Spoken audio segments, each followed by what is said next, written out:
World's best law of attraction money and success coach అయిన ప్రముఖ షేక్ అన్వర్ గారిచే మే 18th హైదరాబాద్ లో జరగబోయే one day magic of law of attraction and millionaire mind workshop కి register చేసుకోండి.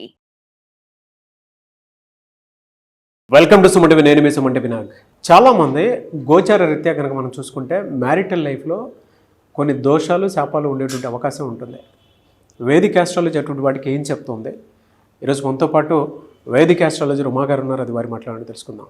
నమస్కారం ఉమాగారు. నమస్తే నాగరాజు గారు. వేదిక్ ఆస్ట్రాలజీ ప్రకారం కనుక మనం చూస్తే ఏ మ్యారిటల్ రిలేషన్షిప్లో అయినా సరే కొన్ని థింగ్స్ వల్ల డెఫినెట్గా గొడవలు జరిగే అవకాశం ఉంటుంది. సో జనరల్గా మనం చూసుకుంటే గోచార రీత్యా ఏ రాశి వారికి ఏ విధంగా ఉండే అవకాశం ఉంటుంది, అండ్ ఆ శాపాలు అండ్ ఆ దోషాలు ఏ విధంగా ఉండే అవకాశం ఎక్కువగా ఉంటుందండి అసలు? తప్పకుండా అండి. ఏదైతే మనం మాట్లాడుకునేటువంటి వైవాహిక జీవిత సమస్యల్లో కనుక ఎందుకు అకారణంగా తగాదాలు కానీ గొడవలు కానీ విభేదాలు, అంటే మ్యారీడ్ లైఫ్ మీద చాలామందికి చాలా రకాలుగా హోప్స్ ఉంటాయండి. నా భర్త ఎలా ఉండాలి, నా భార్య ఎలా ఉండాలి, నేను పెళ్ళైన తర్వాత ఇలా బ్రతకాలని చాలా ఆశలు ఉంటాయి. కానీ అనుకోని విధంగా ఎన్నో రకాల ప్రభావాల వల్ల ఎందుకు ఇబ్బంది పడతారు, ఎందుకు విడిపోతారు, ఎందుకు చనిపోవడం జరుగుతుంది, ఇవన్నీ తెలుసుకోవాలి అనుకుంటే ప్రతి మనిషికి తనకి తెలియనటువంటి చేసినటువంటి కర్మల వల్ల వచ్చినటువంటి శాపాలు కొన్ని ఉంటాయండి. ఆ శాపాల మూలకంగానే ఈ యొక్క మ్యారీడ్ లైఫ్లో ఇబ్బందులు వస్తూ ఉంటాయి. ముఖ్యంగా మనం చూస్తే మొదటిది విత్త శాపము అని చెప్పబడింది. విత్త శాపము అని అంటే విత్త అంటే ధనము, ధన మూలకంగా వచ్చేటువంటి మ్యారీడ్ లైఫ్లో ఇబ్బందులు ఇప్పుడు నేటి సమాజంలో అవే ఎక్కువగా కనబడుతున్నాయి. అంటే ఆస్తి కానీ ఆర్థిక వ్యవహారాల్లో కానీ వ్యాపారంలో కానీ తెలుసో తెలియకో చేసినటువంటి అవినీతి, అది వంశపారంపర్యంగా ఎవరు చేసినా లేదా ఆ వ్యక్తి తన పూర్వజన్మలో కానీ ఆ జన్మలో కానీ చేసినా దానివల్ల వచ్చేటువంటి శాపమే విత్త శాపము. దీని మూలకంగా ఏం జరుగుతుంది అంటే సంపద ఎంత సంపాదించినా నిలబడదు. వీళ్ళు సంపాదించినటువంటి సంపద అంతా కూడా ఎవరో అనుభవిస్తూ ఉంటారు. అప్పుల పాలైపోవటం మీరు బాగా గమనిస్తే ఇద్దరికి పెళ్ళైన తర్వాత ఇద్దరు వ్యక్తులు కలిసిన తర్వాత తీవ్రమైన అప్పుల్లోకి వెళ్ళిపోవడం, ఆస్తి నష్టం కలగడం, ఇవన్నీ జరుగుతూ ఉంటాయి. ఇది సడన్గా ఎందుకు జరిగింది, ఆ భార్యనో భర్తనో దూషించి నీ వల్లే ఇలా జరిగింది అని చెప్పి మనం వింటూ ఉంటాం ఇలాంటి మాటలన్నీ. దీనికి కారణము విత్త శాపం నాగరాజు గారు. ఈ విత్త శాపం ఉండడం మూలానే, అది కలగడం మూలానే వైవాహిక జీవితంలో ఇబ్బందులు వస్తాయి. సో దీని మూలకంగానే అప్పులు పాలైపోతుంటారు. తాకట్లు పెట్టేసి ఇళ్ళు అమ్మేసుకోవడము, ఆస్తి నష్టం అవ్వడము, వ్యాపార నష్టాలు రావడము, ఆరితేరినటువంటి బిజినెస్లో కూడా తీవ్రమైన ఇబ్బందులు పడడం లాంటివి దీని మూలకంగానే జరుగుతుంటాయి. దీని మూలకంగానే మ్యారీడ్ లైఫ్లో తీవ్రమైన ఇబ్బందులు వస్తూ ఉంటాయి. వినకూడనటువంటి మాటలు వింటారు, తద్వారా విభేదాలు, అనేక రకాల సమస్యలకి విత్త శాపం అనేటువంటిది కారణం అవుతుంది. ఇక రెండవది చూస్తే విషయ శాపము. శుక్రబలం తగ్గడం మూలాన వచ్చేటువంటి శాపముగా దీన్ని గుర్తించవచ్చు.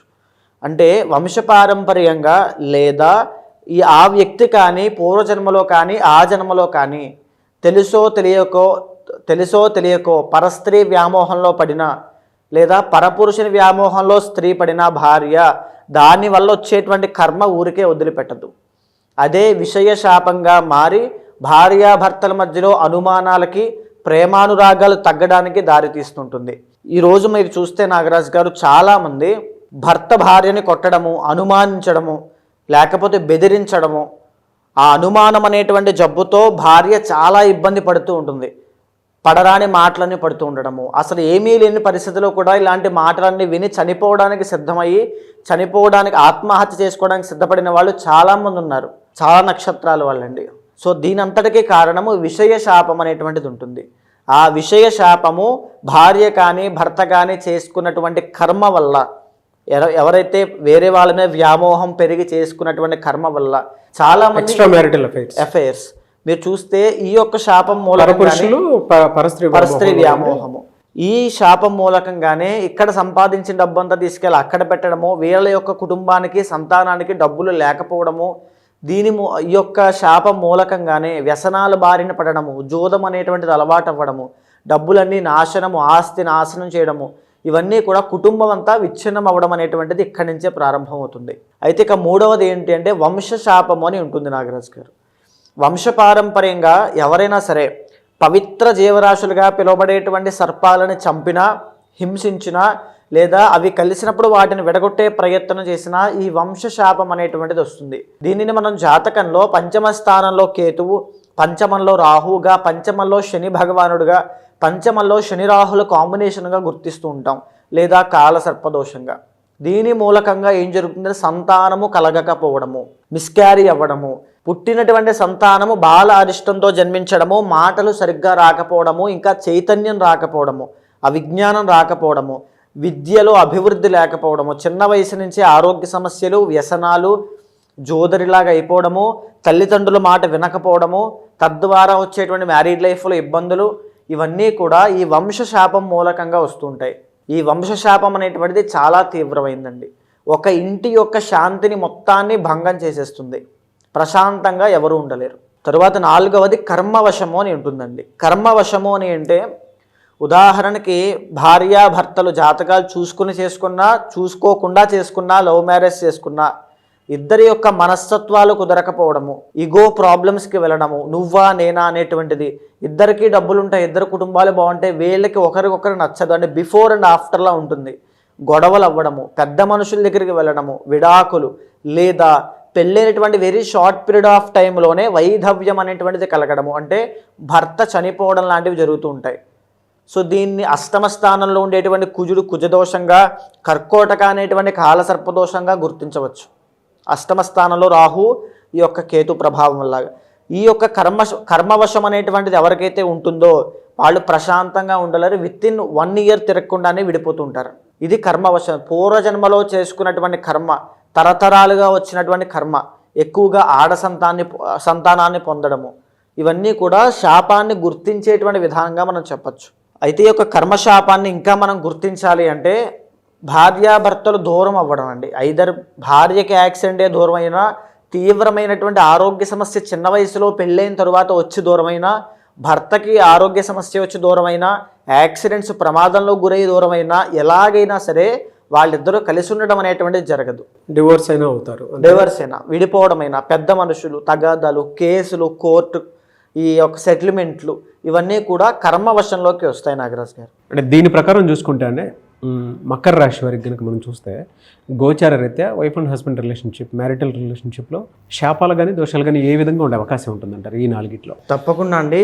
ఎవరైతే ఈ యొక్క మకర రాశి వాళ్ళు ఉన్నారో వీళ్ళకి ఒరిజినల్ 7th హౌస్ వచ్చేసి చంద్రుడు సూచన చేస్తూ ఉంటారు, కర్కాటకం అనేటువంటిది.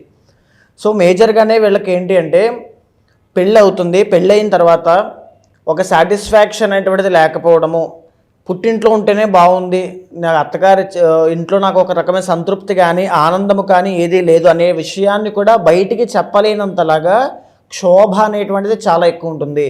మానసికంగా చాలా కృంగిపోతుంటారు. వాళ్ళని అర్థం చేసుకోవడానికి మనుషులు కూడా ఉండరు. ఎవరికి చెప్తే మళ్ళీ ఏ తగ్గు అవుతుందో అనేటువంటి భయంతో ఉంటూ ఉంటారు. అది వీళ్ళకు ఉన్నటువంటి ఒక మ్యారీడ్ లైఫ్లో జరిగేటువంటి సిచ్యువేషన్ అదేనండి.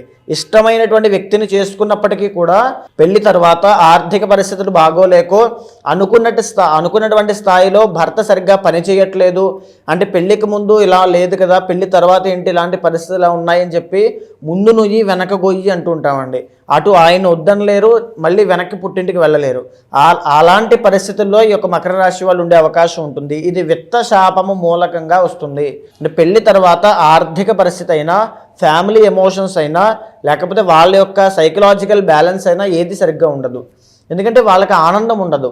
ఇది ఒక నిమిషం బాగుంది, ఒక 2 రోజులు బాగున్నారు అనుకుంటే మళ్ళీ 4 రోజులు కొట్లాటలు, గొడవలు, మనశ్శాంతి లేకపోవడం ఇవే జరుగుతూ ఉంటాయి. ఆర్థిక పరిస్థితి అండి మేజర్గా. పెళ్లి తరువాత మకర రాశి వాళ్ళకి ఆర్థిక పరిస్థితి విషయంలో ఇబ్బందులు కలుగుతున్నాయి అంటే ఈ విత్త శాపం అనేటువంటిది కారణము. ఒకవేళ మకర రాశి శనికి సంబంధించినటువంటి రాశి, 2nd లార్డ్ కూడా శని అవుతారండి. దీని మూలకంగా డైవర్స్ కేసులు అనేటువంటి ఎక్కువ ఉంటాయి. దేనివల్ల కలుగుతుంది అంటే కర్మవశం అనేటువంటి దానివల్ల కలుగుతుంది. ఒకవేళ మకర రాశిలో జన్మించి ఇద్దరు భార్య అయినా భర్త అయినా సరే డైవర్స్ కానీ గొడవలు అవ్వడం కానీ జరుగుతుంది. పరపురుష వ్యామోహము, పరస్త్రీ వ్యామోహము ద్వారా ఈ డైవర్స్ అనేటువంటిది అవుతుంది. లేదా ఉద్యోగరీత్యా ఇబ్బందులు వీళ్ళకి ఎలాంటివి స్టార్ట్ అవుతాయంటే, ఉద్యోగరీత్యా ఒకళ్ళు ఒక చోట ఉండడము, ఇంకొకళ్ళు ఇంకొక చోట ఉండడము అనేటువంటి పరిస్థితులు మొదలుపెట్టి ఆ విభేదాలు, ఆ దూరం అనేటువంటిది ఎక్కడికో వెళ్ళిపోతుంది. అది డైవర్స్ దాకా వెళ్తుంది. దాన్ని కర్మవశము అంటారండి. ఒకవేళ దీన్ని ఎలా గుర్తించవచ్చు అంటే, ఆడవాళ్ళ యొక్క జాతకంలో లగ్నంలో శని యొక్క సంచారం ఉన్నా, లగ్నంలో రవి కుజుల యొక్క సంచారం ఉన్నా, సప్తమ స్థానంలో రాహుగ్రహ సంచారం ఉన్న ఆ రాహు కర్కాటకం అయితే అంటే మకర లగ్నం అయితే విత్ ఇన్ ఇయర్లోనే వాళ్ళు విడిపోయేటువంటి అవకాశం ఉంటుంది.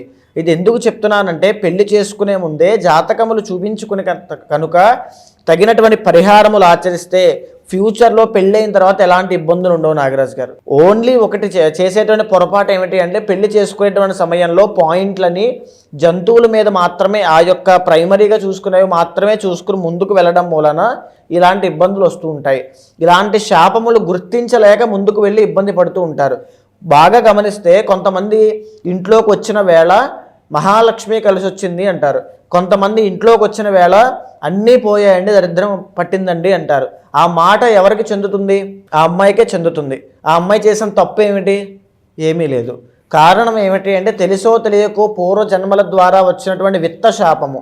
ఆ విత్త శాపం ఉన్నటువంటి వాళ్ళు వస్తే కనుక ఇబ్బంది కలుగుతుంది. అది వాళ్ళ చేసిన తప్పు కాదు. అది ముందుగానే చూసుకుని కనుక తగినటువంటి పరిహారములు ఆచరిస్తే పట్టిందల్లా బంగారం అవుతుంది. అంతటి అద్భుతమైన యోగం పడుతుంది. ఎవరికి ఇలాంటి మాటలు పడాల్సినటువంటి అవసరం ఉండదు. ఇది పెళ్లికి ముందు చేసుకోవాల్సినటువంటి పరిస్థితులు. కానీ ఒకవేళ తెలుసో తెలియకో పెళ్లి తరువాత చూసుకున్నట్లయితే దానికి చేయాల్సిన ప్రక్రియలు కూడా ఎక్కువగా ఉంటాయి. అవి కనుక చేసినట్లయితే ఆ మంత్ర జపము, ఆ కులదేవత ఆరాధన, ఇష్టదైవ ఆరాధన, కొంతమందికి చిన్న చిన్న మంత్ర జపాలతోనే దోషాలు తొలగిపోతాయి. కొంతమందికి దివ్య క్షేత్ర దర్శనాలతో దోషాలు తొలగిపోతాయి. కొంతమందికి దాన ధర్మాలు చేయడం వల్ల దోషాలు తొలగిపోతాయి. కొంతమందికి పూజల వల్ల తొలగిపోతాయి. కొంతమందికి యాగముల వల్ల తొలగిపోతాయి. ఇలా ఎవరి యొక్క దోషములు వాళ్ళని తొలగించుకోవడం మూలాన ఇమీడియట్గానే వాళ్ళు ఏదైతే సమస్య ఉన్నారో దాని నుంచి బయటకు వస్తారండి. కర్మవశమైనా, విత్త శాపమైనా, ఈవెన్ విషయ శాపమైనా సరే, ఏదైనా సరే. వీళ్ళకి రెమెడీ ఏ విధంగా ఉంటుందండి? రెమెడీ అని వచ్చేసి ఫర్ సపోజ్ మేజర్గా వీళ్ళు కనుక ఇబ్బంది పడుతున్నారు అనుకోండి, మకర రాశి వాళ్ళు, మీరు మగవాళ్ళైనా స్త్రీలైనా మ్యారీడ్ లైఫ్లో ఇబ్బందులు వస్తున్నాయి తొలగిపోవాలి అనుకుంటే మేజర్గా శివుడి యొక్క ఆరాధన ఎక్కువగా చేయండి. ప్రతి సోమవారము బియ్యాన్ని దానంగా ఇవ్వండి. లేకపోతే అన్నదానము ప్రతి నెలకొకసారి 5గురికో 11 మందికో భోజనం పెట్టండి. ఇది చాలా విశేషంగా మీ లైఫ్లో మార్పులను తీసుకొస్తుంది. ఖచ్చితంగా మిస్అండర్స్టాండింగ్స్ అయినా, యాంగర్ ఇష్యూస్ అయినా, ఏవైనా సరే ఈ యొక్క దానంతోనే తొలగిపోతాయి. ఇంకా పైన ఏమి పరిష్కారం, పర్మనెంట్ సొల్యూషన్ ఏం కావాలన్నా పర్సనల్ చార్ట్ అనేటువంటిది ఖచ్చితంగా చూడాలి. అయితే గోచార రీత్యా చూసుకుంటే ఈ విధంగా ఉంది అని చెప్పేసి చెప్పారు కదా మీరు. పర్సనల్ చార్ట్ ప్రకారము వారి వ్యక్తిగత జీవితం ప్రకారం అంటే ఆ జాతకంలో ఏముందో తెలుసుకోవాలి అనుకున్నట్టు చాలామంది ఉంటారు. ఈ దోషంలో ఉన్నారా లేదా అనేటువంటి దానికి మిమ్మల్ని అప్రోచ్ అవ్వాలి అంటే ప్రాసెస్ ఏంటండి? తప్పకుండా అండి. ఇప్పుడు మనం మాట్లాడుకునేటువంటి అంశం అంతా కూడా ఈ యొక్క జ్యోతిష శాస్త్ర పరంగా ఏదైతే శాపాలు చెప్పబడ్డాయో అది రాశిరీత్యా ఒక డిఫాల్ట్ బ్లూ ప్రింట్లా మనం మాట్లాడుకున్నాము. కానీ ఏదైతే మీ పర్సనల్ చార్ట్ ఉంటుందో యూనిక్గా మీకు మాత్రమే time of birth, place of birth, ఈ యొక్క డేట్ ఆఫ్ బర్త్ బట్టి ఉంచబడుతుందో దానిని చూసిన తర్వాత ఏదైతే శాపము మూలకంగా, ఏదైతే దోషం మూలకంగా మీకు సమస్యలు వస్తున్నాయో చూసి దానికి తగినటువంటి శాంతి పరిహారములు ఆచరింప చేసినట్లయితే తక్షణమే శీఘ్రముగా ఇమీడియట్ రిజల్ట్స్ అనేవి మీకు ఉంటాయి. అలాంటి వాళ్ళు ఎవరైనా ఉంటే ఖచ్చితంగా కింద కనిపించేటువంటి నెంబర్కి కాల్ చేస్తే తప్పకుండా మీ యొక్క పర్సనల్ చార్ట్ చూసిన తర్వాత మీకు మంచి సజెషన్స్ ఇస్తాను. Anyway sir, thank you so much Uma గారు. చూసారు కదండి వీడియో. ఈ వీడియోపై మీ అభిప్రాయాన్ని కమెంట్ బాక్స్లో పోస్ట్ చేయండి. ముఖ్యంగా మీరు కనుక మీ వ్యక్తిగత జాతకం ప్రకారం ఏ విధంగా ఉంది ఏంటని జాగ్రత్తలు పడి ఈవెన్ వైఫ్ అండ్ హస్బెండ్ రిలేషన్షిప్లో ఉన్నా లేదు అని అంటే జనరల్గా కెరీర్ పాయింట్లో చూసినప్పుడు మీ వ్యక్తిగత జాతకం ప్రకారం ఏ విధంగా ఉండే అవకాశం ఉంటుందని మీరు తెలుసుకోవాలనుకున్నా కూడా స్క్రీన్ మీద ఉమా గారి కాంటాక్ట్ నెంబర్ కనిపిస్తుంది. దాన్ని మీరు కాల్ ఆర్ మెసేజ్ వాట్సాప్ చేసి మీరు డెఫినెట్గా అపాయింట్మెంట్ బుక్ చేసుకోవచ్చు. అండ్ ఈ వీడియో లైక్ చేయండి, షేర్ మాత్రం తప్పకుండా చేయండి.